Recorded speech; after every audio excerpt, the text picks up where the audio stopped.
Tunao wageni waalikwa, na nitaomba nikikutaja unasimama, haraka haraka unaonyesha mkono, unaketi.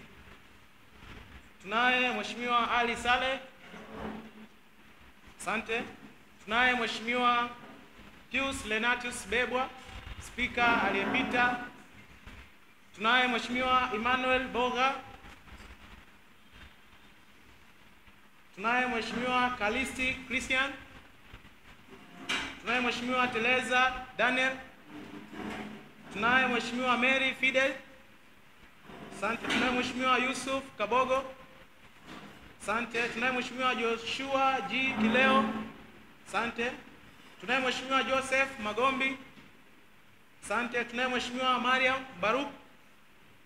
Asante. Tunaye Mheshimiwa Ali Bakali. Asante. Tunaye Mheshimiwa Mark Maftad. Asante. Tunaye Madam Kauye Yusuf. Asante. Kwa haraka haraka bila kupoteza muda, agenda inayofuata.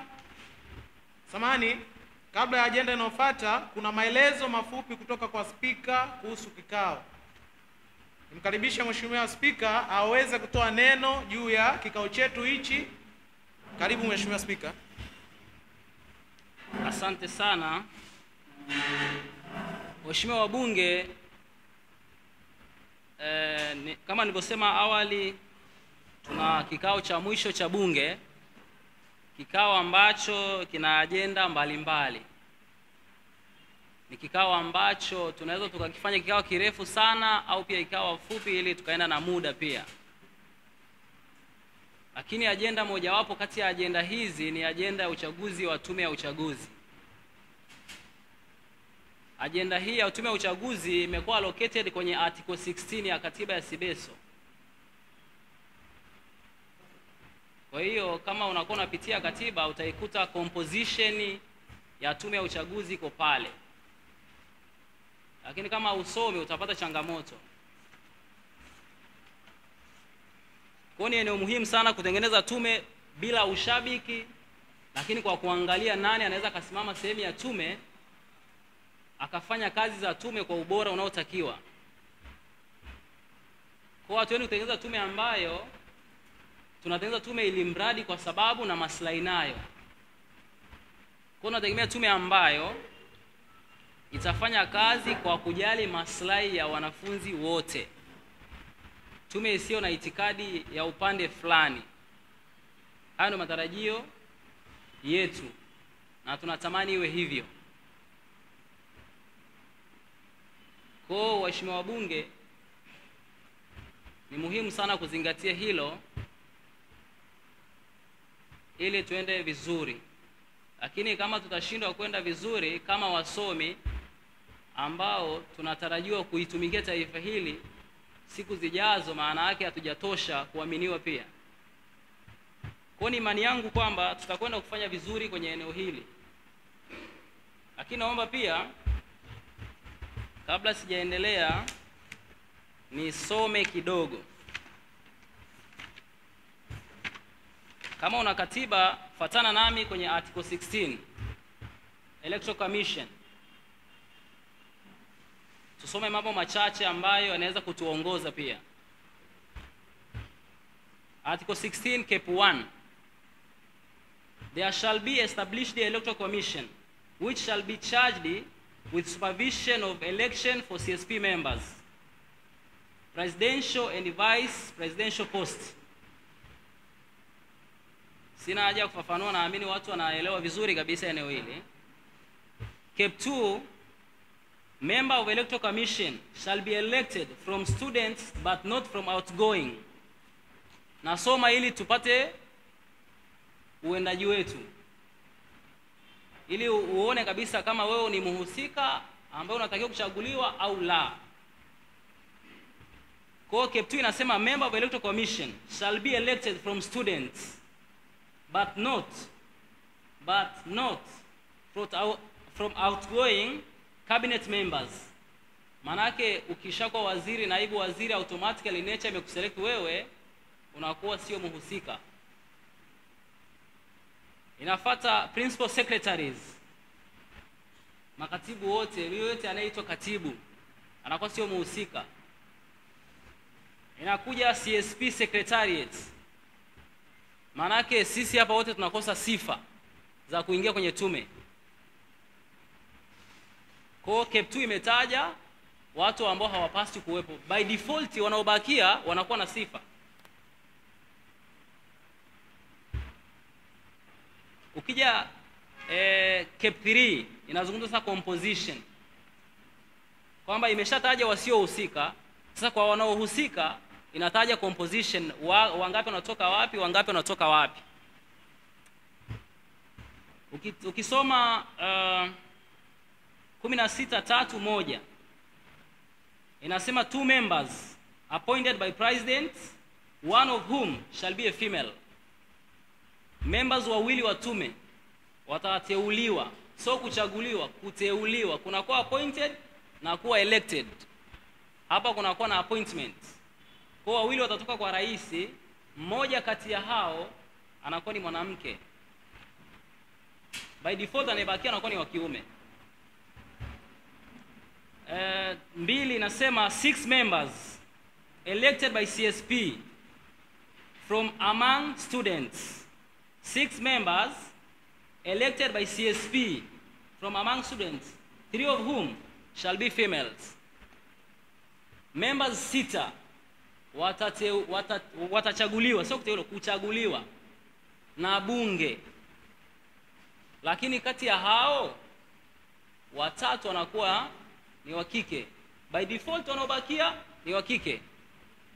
Kwa maana yake wanatakiwa kutoka kwa wanafunzi ambao hawana nafasi yoyote kwenye serikali. Ndio maana from students. Kwa sababu huko juu tumeshasoma wasiohusika.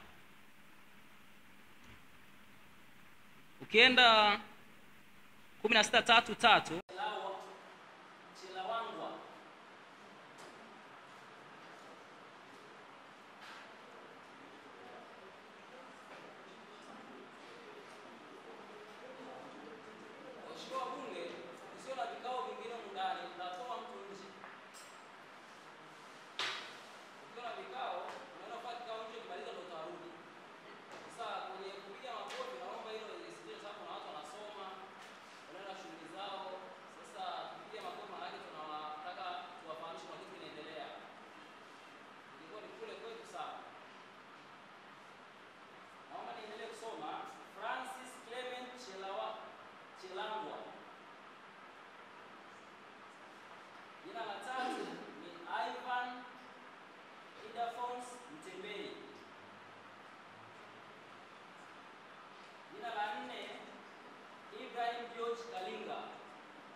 upande wa jinsia ya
uadilifu na haki. Ndugu waheshimiwa wabunge, endapo mtanichagua, nitahakikisha kwamba uchaguzi unakuwa ni wa haki, usawa na uhuru. Sitokaa upande wa mgombea yoyote, sitotengamana na kikundi chochote, nitasimama katika sheria na taratibu za katiba.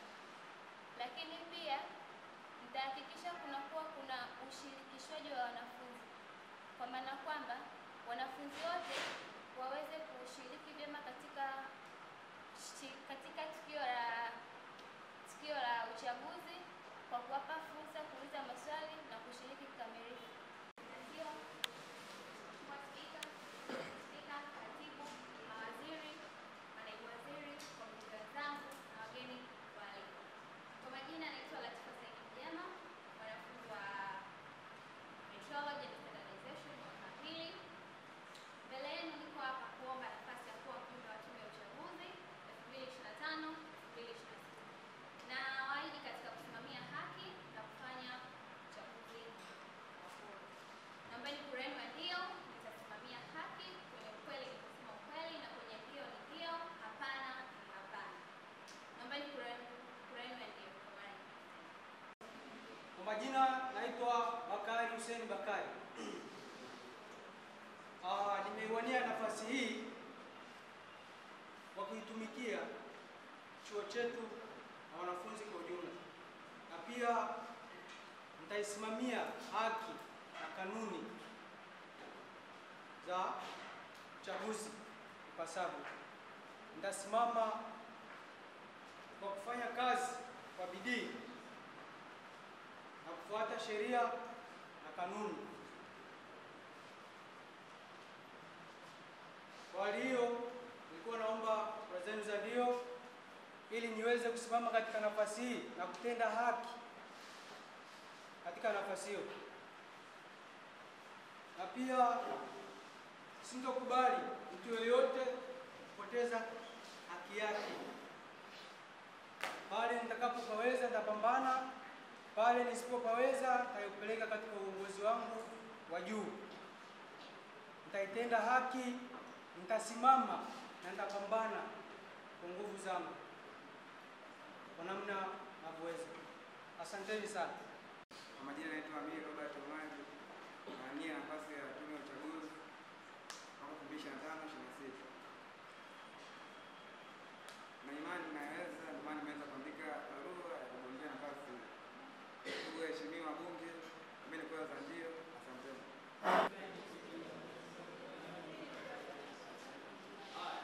Wanaosema hapana, mkono juu.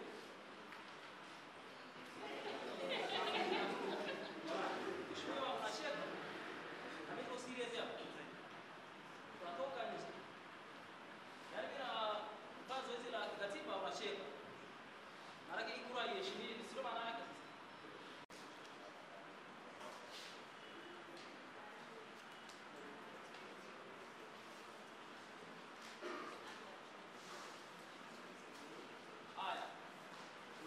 Wanaosema hapana.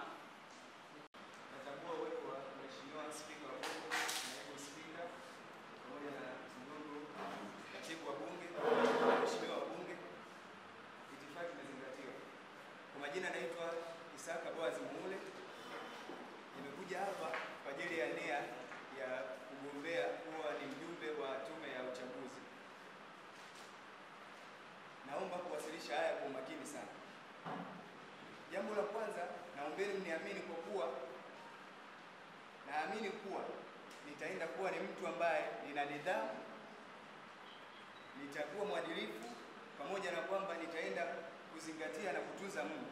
Kwa nini nasema haya? Kwamba hauwezi kusimamia sheria na katiba za uchaguzi kama wewe sio mwadilifu, kama wewe hauna nidhamu, hauwezi kufanya hicho kitu.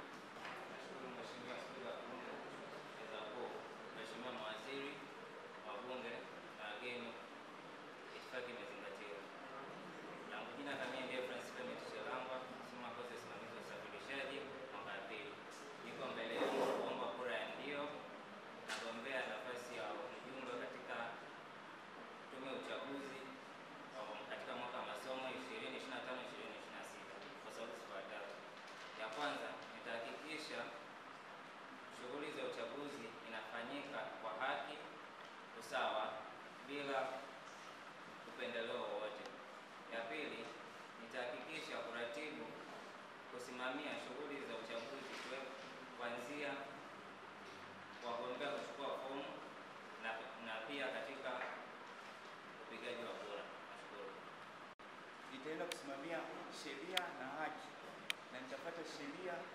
kadri inavyoniongoza na sitakuwa kinyume na sheria. Kwa hiyo naombeni mniamini, na mimi ni mwaminifu. Naombeni kura zenu. Kwanza kabisa napenda nimshukuru Mwenyezi Mungu ambayo ametukutanisha siku ya leo. Kwa majina anaitwa Alkamud Kais Mabunda. Nimesimama mbele yenu hapa kuomba ridhaa ya kuwa mmoja wa wajumbe katika tume ya uchaguzi.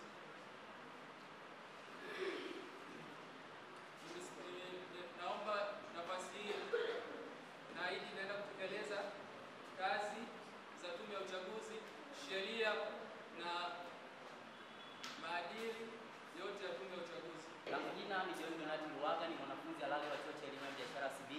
Nasoma kozi ya usimamizi wa masoko, diploma ya kwanza. Niko mbele yenu kuomba kura zenu za ndio katika swala zima la kutafuta haki na usawa katika zoezi zima la uchaguzi 2025-2026.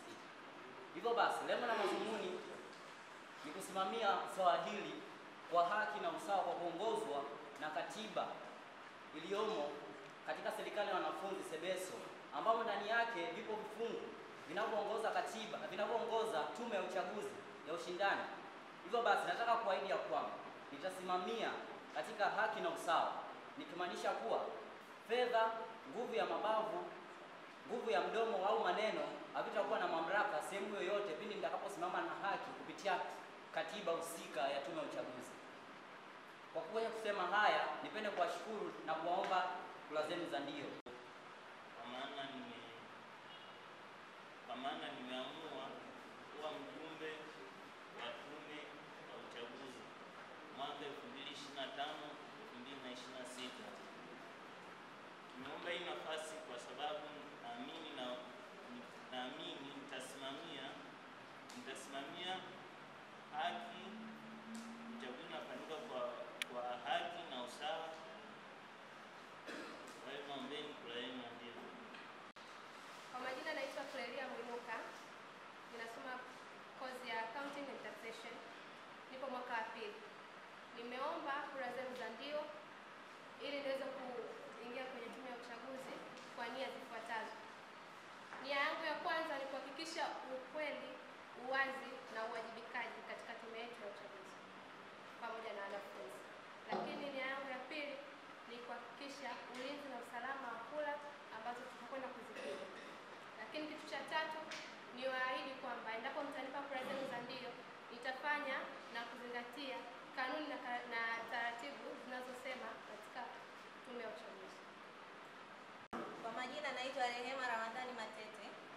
Nasoma Procurement and Supply Chain Management Bachelor 1. Nimesimama hapa mbele yenu kuomba kura za ndio ili niweze kuwa miongoni mwa watu watakaosimamia Tume ya Taifa ya Uchaguzi 2025-2026 ili tuweze kumpata kiongozi bora.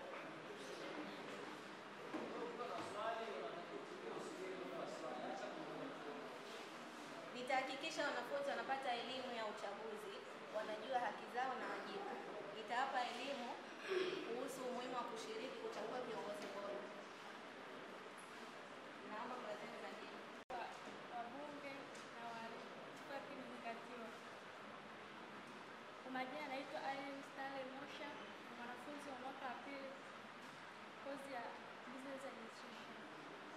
Niko hapa mbele yenu kuomba ujumbe katika uchaguzi ili nikasimamie haki. Kama tunavyojua, hamna ambaye yuko juu ya sheria. Na naahidi nikilipa nafasi hii nitaenda kusimamia haki ili yoyote asiweze kuonewa, na pia nitaenda kusimamia uwazi na ukweli. Pale ambapo panahitajika kusema ukweli nahakikisha panasemwa, na pale ambapo panahitajika Wabunge na mawaziri na wageni waalikwa, itoshe kusema itifaki imezingatiwa. Kwa majina yangu naitwa Dorcas Kimari Festo, ni mwanafunzi wa Accounting and Taxation Diploma 1. Nipo hapa mbele yenu kwa kuwaomba ridhaa yenu ya kunichagua kuwa mmoja wa wajumbe katika tume ya uchaguzi. Kwa ridhaa yenu mkinichagua, nitasimamia kusimamia na kulinda kura za wapiga kura. Pia nitasimamia haki na usawa kwa wanafunzi wote. Asante. Spika wa Bunge, meza kuu, waheshimiwa wabunge, mawaziri, wageni waalikwa, itifaki imezingatiwa. Kwa majina naitwa Vanessa Egnan Bernard, ni mwanafunzi wa mwaka 2024-2025 wa masomo nikisomea diploma 1 in business administration. Nipo hapa mbele yenu kuomba kura zenu za ndio kwa kuniwezesha kuwa miongoni mwa wajumbe wa tume ya uchaguzi wa mwaka 2025-2026 kwa lengo la kushiriki katika shughuli za chuo na kufanya maendeleo katika serikali ya wanafunzi kwa haki na usawa. Asanteni. Kwa majina naitwa Selina Nixon Mbambo, mwanafunzi wa diploma 1 in accountancy. Niko hapa mbele yenu nikienda kuomba kura zenu za ndio, nikienda kugombania nafasi ya kuwa mjumbe katika kamati ya uchaguzi. Kwa lengo kuu au na nia ya kwenda kufanya usawa na kuwajibika. Usawa na kuwajibika pasipo nidhamu hamna kitu. Kwa nitakwenda kuwa na nidhamu kwa wagombea, nitakuwa mwajibikaji, pia nitakuwa na utii. Asanteni, naombeni kura zenu. Mimi sio mwongeaji sana, naombeni kura zenu nitatekeleza wajibu wangu. Clelia Mwinuka atakuja Neema Matete binti yangu.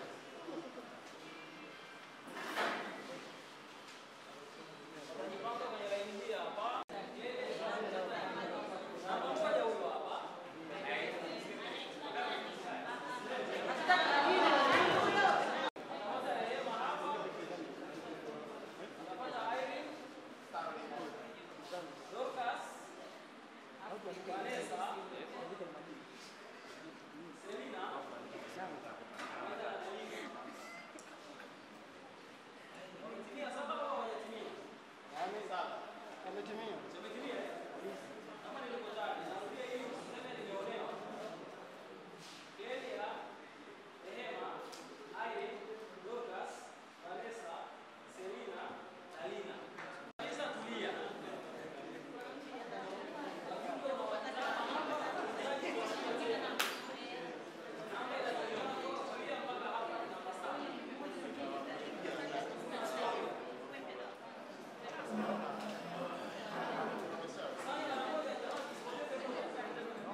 Philip, sogeza hiyo nani.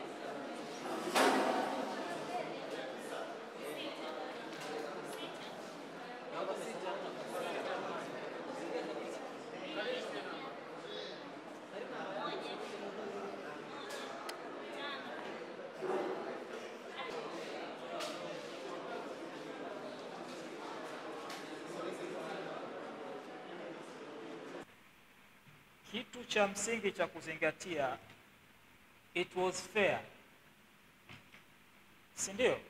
Wale wagombea wote wameona, hakuna aliyependelewa.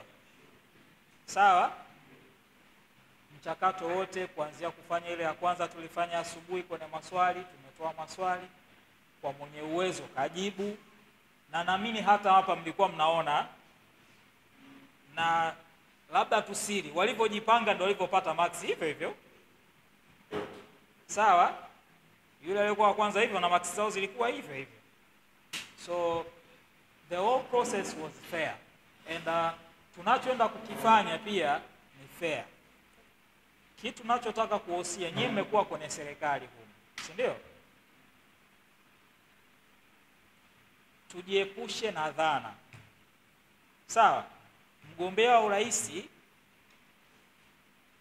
kuwa na watu sijui labda watu wake kwenye tume hakumsaidii chochote, si ndio? Hakukusaidii chochote. Ahlan ulikuwa wakala wa Matthew mwaka jana, si ndio? Pamoja na nani? Na Stanley. Tulikuwepo pale block A. Kwani kuna chochote wale chume wale walifanya mule? It was fair. Si ndio? The same others, kuna nani kachaguliwa sana mjumbe wa nani wa tume? Yule binti pale. Nadhani we've been there almost for 3 times. 2. Yeah. Tumeona it was fair. Si ndio? Eliza hapa ishakuwa vice president wakati wa Salim. Si ndio? Aliona mchakato ulivyokuwa. It was fair. Sasa kumekuwa na zile notion kwamba na inatokea humu kwenu, yani nyie ndio mnaenda kuanzisha kupeleka kule. Sawa? Yani wewe ukimwona mgombea labda ana ujamaa na management, unaanza kusema yule mtu anapendelewa. Si ndio? Mnaanza kutengeza hayo anapendelewa while it was wrong. Sawa? Toka mimi nimekuja hapa sio miaka mingi, more than 7 years. Sijawahi kuona mtu kapendelewa. Na huwa mfano na utoa miaka yote. Kama kuna mtu ambaye tungempendeleaga, angekuwaga Suba. Kuna mtu aliyekuwa uchaguzi 2019 hapa. Kama kuna mtu tungempendelea basi angekuwa Suba. Suba si aligombea tena? Kwa sababu Suba alikuwa rafiki wa Dr. China. Si ndio? Rafiki wa Dean Malco, rafiki yangu, rafiki wa PRO, rafiki wa computer manager, rafiki wa HPMU, rafiki wa mkuu wa chuo. Si angeshinda yule mtu? But hakufanyaje? Au kwa sababu ni rafiki wa mkuu wa chuo akasema simpitisha rafiki yangu wewe.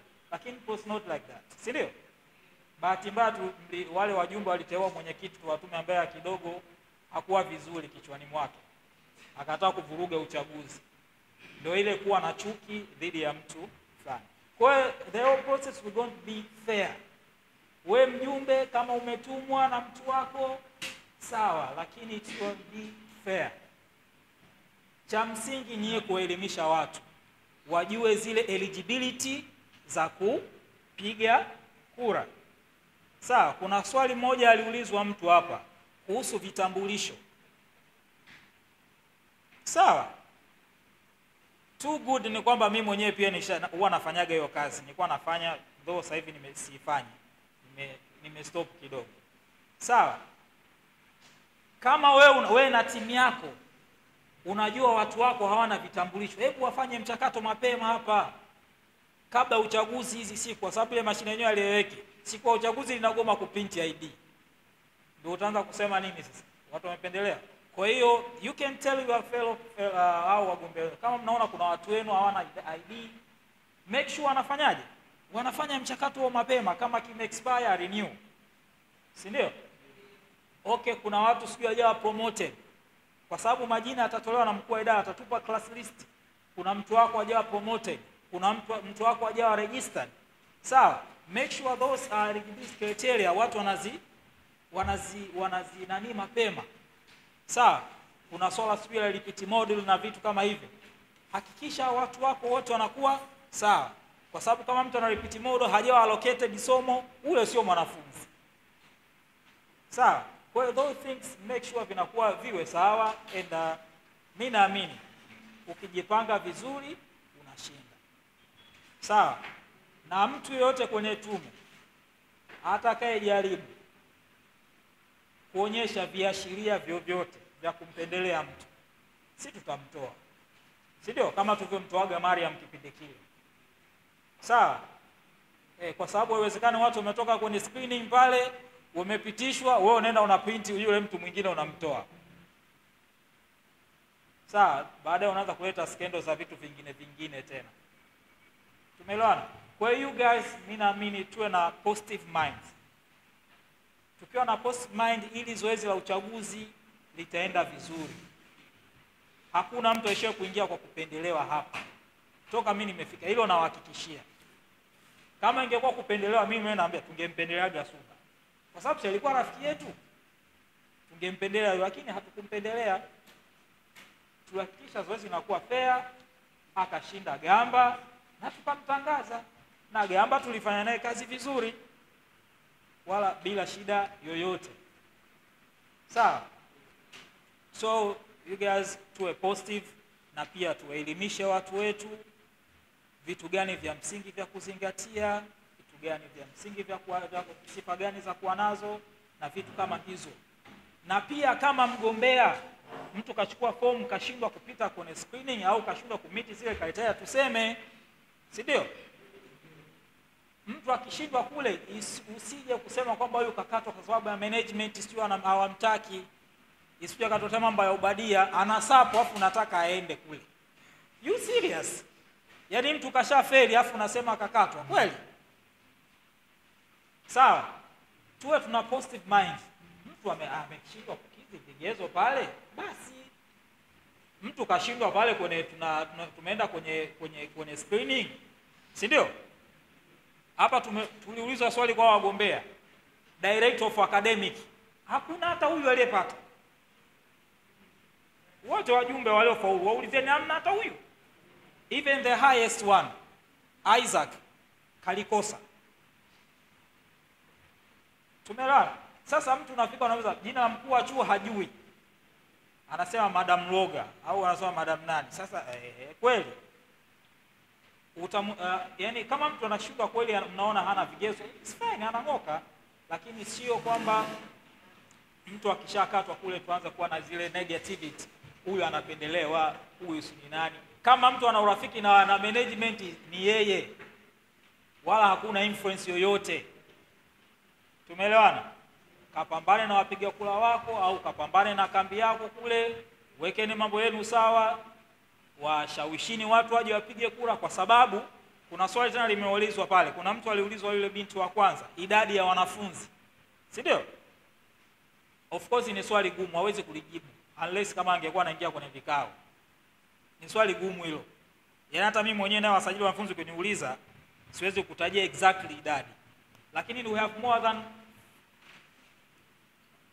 zaidi ya wanafunzi 14,000. Sawa? Ni 14,000. Kwa hiyo pigie hesabu wao 13,000. Sasa wewe na timu zenu mnapoenda kule una wanafunzi 13,000. Campus ya Dar es Salaam hapa. Wewe unajipangaje kupata kura za wale au kupata majority katika wale? Matokeo yako na uchaguzi unaweza kuja labda wanafunzi 6,000, ngapi, 5,000, 9,000 unaacha. Kwa hiyo mkiwashawishi vizuri, uchaguzi utaenda vizuri na hakutokuwa na malalamiko ambayo hayana msingi. Sawa? Kingine, wagombea watakaopita ndio hao. Si ndio mnawachagua wenyewe? Sio haja tu yule rais hafai. Mlimchagua mwenyewe. Sikulikuwa kuna mwingine, si ungemchagua? Maswala sio kashapita, yule hafai. Sio hafai. So long as nao ulipiga kula umchagua, upo kwenye serikali yake, utakiwi kulalamika. Na ndio maana hata ukiona kwenye serikali kuu mtu yote kwenye serikali kule akipinga tu huwa wanamtoa. You remember what happened to Ndungai? Jobu Ndugai, speaker wa bunge hivi. Si ndio? Unaona walichomfanyia? Kidogo tu, yani kuongea kidogo tu. Kwa sababu na wewe upo humo. Yani kama kukopa na wewe ulichiliki kukopa, usingekataa. Sawa? So you guys, let's be positive. Naamini uchaguzi utakuwa fair na tutamaliza vizuri bila shida yoyote. Asanteni. Ile tume yetu ile nadhani mnajitambua na mnajifahamu. Kesho saa 5 tunatakiwa tuwe hapa. Siku zenyewe mnajua zimekwisha. Kwa hiyo kesho saa 5 tukutane block A. Floor ya kwanza, block A. Ukumbi gani block A pale? Block A pale, floor ya kwanza pale kwenye ule ukumbi wetu pale. Tukutane pale saa 5 tuweze kuchagua mwenyekiti na tuweze kupata taratibu nyingine ziendelee kuanzia kesho. Kwa hiyo na maana hapa tushaanza safari. Siku zimekwisha, siku zimebaki chache. Siku ya kesho tusiipoteze. Sawa eh? Mimi sina mengi ya kuongea, na watakia tu jioni njema na poleni sana. Tumsubiri rais aje naye. Uwepo wa Mheshimiwa Naibu Spika, uwepo wa Mheshimiwa Katibu, uwepo wa wabunge na wageni waliokuwa ndani. Habari za muda huu kwa mara nyingine tena. Naam, kwanza poleni sana. Poleni sana na hongereni sana. Naam, maneno yangu yaliyokuwa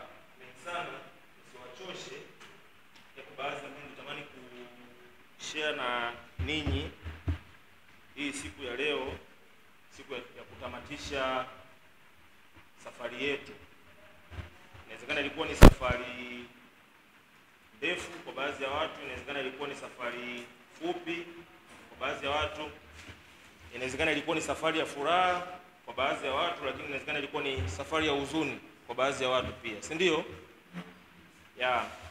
So nilikuwa natamani kushare na ninyi baadhi ya mambo. Ajenda yangu ya kwanza ilikuwa ni salamu na nimezifikisha kwenu, lakini ajenda yangu ya pili ilikuwa ni kutoa shukrani kwenu, sio tu kwenu na kwa wanasibii wote. Na shukrani hii niseme ni shukrani yangu ya dhati. Inawezekana haikuwa rahisi pale ambapo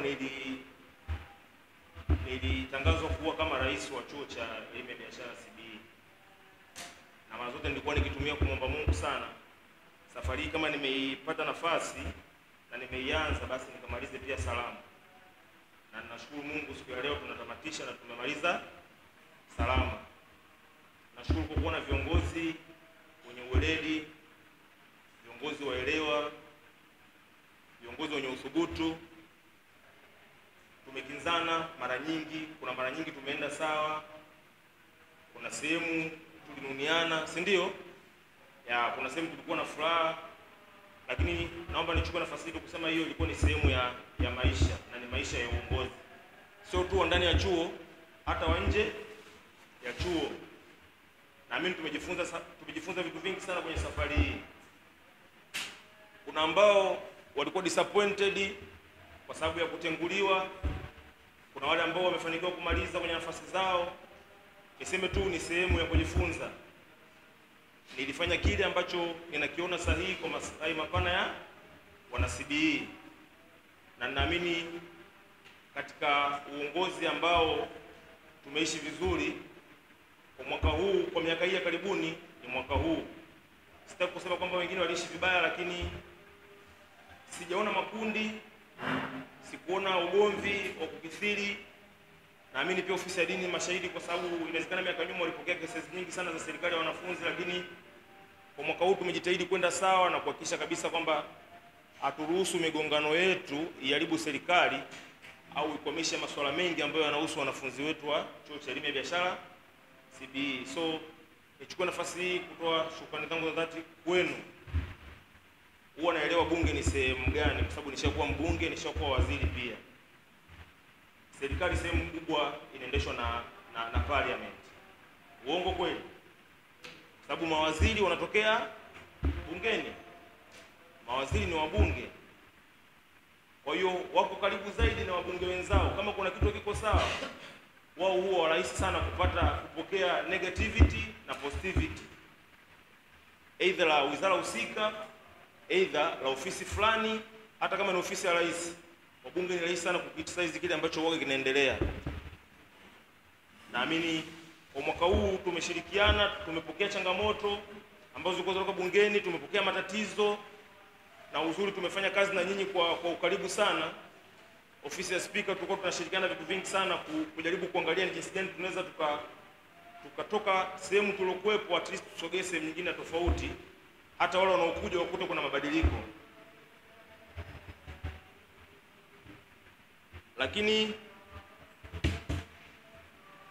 nisiwe mwongo, kuna yale ambayo tumefanikiwa kuyafanya, lakini naomba niseme kuna yale ambayo hatujafanikiwa kuyafanya. Ni uhalisia kabisa.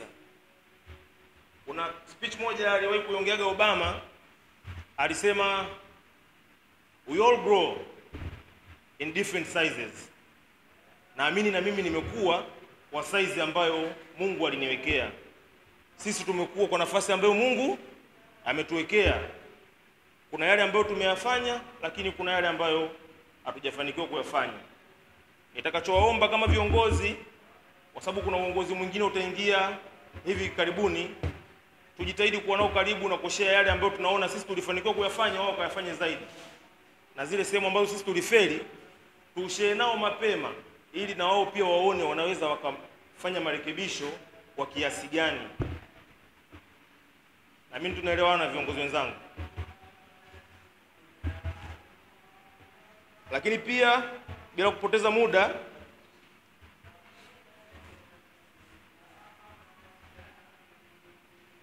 Lakini pia bila kupoteza muda nihamie kwenye ajenda yangu ya pili kutoka mwisho, ambayo ni ya kusemezana na kuambizana kwa yale ambayo tumeyafanya. Ni kama ushauri na maoni kwa viongozi wenzangu. Sisi kama viongozi tuna wajibu wa kuhakikisha hatusemei tu mazuri, tunasemea tu mabaya. Hatuna haja ya kusifiana kama kuna muda vitu haviendi sawa. Inabidi tuambizane ukweli. Lakini pia kiuhalisia, kama tunahisi mtu anafanya na tunaweza tukafanya zaidi kwa kupitia yeye, tuwe tunafanya hivyo. Kuna muda tulikuwa tunafanya mambo unafanya, lakini mtu anakuja kukuletea idea ya kitu fulani kipindi ambacho wewe ushatoka kwenye hilo eneo. Kwa hiyo kwa sababu kama nilivyosema awali, kuna uongozi unaokuja, kama tunahisi kuna mtu anaweza akapata nafasi na sisi tuna idea kumuongezea, tumuongezee. Tuna kitu cha ku add value, to add value sehemu hiyo.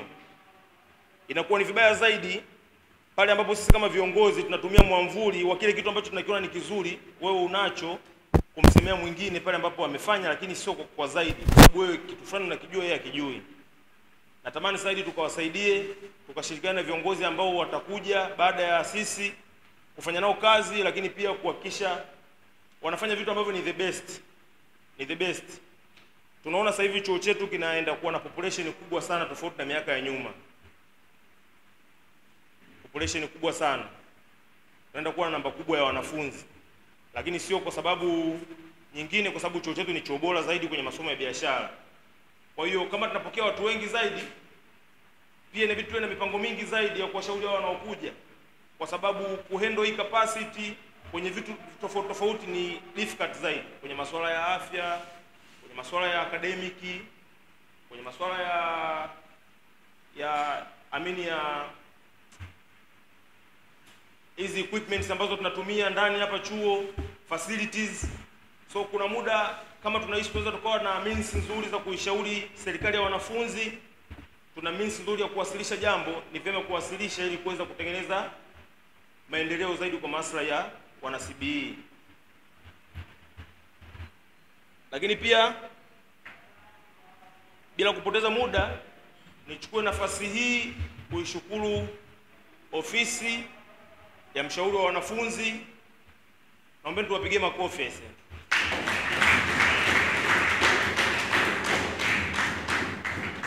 Wamekuwa wakitupambania mara zote. Wameanza na sisi mwanzo mpaka sasa hivi wako na sisi hapa. Tunaamini kwa muda huu inawezekana Mr. Masudi au Madam Farida walikuwa na masuala yao binafsi, masuala ya kifamilia, lakini wapo hapa na sisi. Kwa hiyo ofisi ya dini ni ofisi yenye mchango mkubwa sana kwa serikali ya wanafunzi. Na nitakachokiomba leo hii, kwa sababu kuna watu ambao wanakaga pembeni na kuibeza wala kuongea vibaya muda mwingine, niseme tu kwa uwazi, serikali ya wanafunzi bila ofisi ya dini hakuna serikali ya wanafunzi. Naomba tupige makofi kwa mara nyingine. Naam, baada ya kusema haya, nimalize tena kwa kutoa shukrani zangu za dhati kwa waheshimiwa wabunge, kwa waheshimiwa mawaziri, kwa waheshimiwa manaibu waziri. Kiukweli tumepambana sana. Inawezekana kuna mambo mengine tumefeli, lakini ninachoamini tumepambana sana. Tumefanya mambo mengi sana ambayo hatuwezi kuyaongea, lakini nyinyi kama wana CBE pia mmeweza kuyaona. Tumefanya mambo mengi sana. Inawezekana hatujaacha vimbweta, hatukununua bati chuo hiki, kununua kutengeneza chochote, lakini tumefanya mambo mengi sana kwa maslahi ya wanafunzi. Tumepingana sana na viongozi hawa ambao mnawaona, mawaziri, manaibu waziri. Mara nyingi sana tumepishana, lakini ni kwa sababu ya kutengeneza maendeleo ndani ya chuo chetu. Hivyo basi nitoe nafasi hii pia kuwashukuru ninyi nyote kwa uvumilivu wenu, kwa ustahimilivu wenu, kwa upendo wenu mlioonyesha serikali hii ya mwaka 2024-25. Kiuhalisia nimefarijika sana. Naamini wote pia tumejifunza mahali pakubwa sana. Siamini kama Matthew wa leo ndio Matthew wa kesho. Tumebadilika sana. Siamini kama Madam au Mr. Maswi hapo wa leo ndio Maswi wa kesho. The experience is very hard. Tume-experience vitu vingi sana. And haikuwa tu easy journey. Ilikuwa ni safari ambayo ina vitu vingi tumevipitia. Hivyo basi niseme nashukuru sana. Niwatakie muendelezo mema ya maisha ya uongozi. This is just the beginning. Alisema Malcolm X kipindi yuko kwenye harakati za watu weusi. So unasema pia kwa sisi ambao ni viongozi wa CBE kwa ngazi ya serikali ya wanafunzi, this is just a beginning. Kama unahisi ukitoka kuwa mbunge leo ndo ndoto yako imeishia hapo, ni wewe umeamua. Kama unahisi wewe ni waziri, ulikuwa waziri kwa zari kwa sababu Matthew ni rafiki yangu amenichagua, umeamua. Lakini ninachokiona ni kwamba mpaka umefikia hapo kuna potential watu wameiona, aidha kwenye jimbo lako, aidha kwenye baraza la mawaziri, aidha kwenye sehemu ya makatibu. So nisitumie muda mwingi sana, niseme shukuru sana na asanteni sana. Hili la mwaka 2024 na 25 ambalo limeongozwa na Mheshimiwa Spika Mheshimiwa Charles Matambi sasa limeahirishwa rasmi.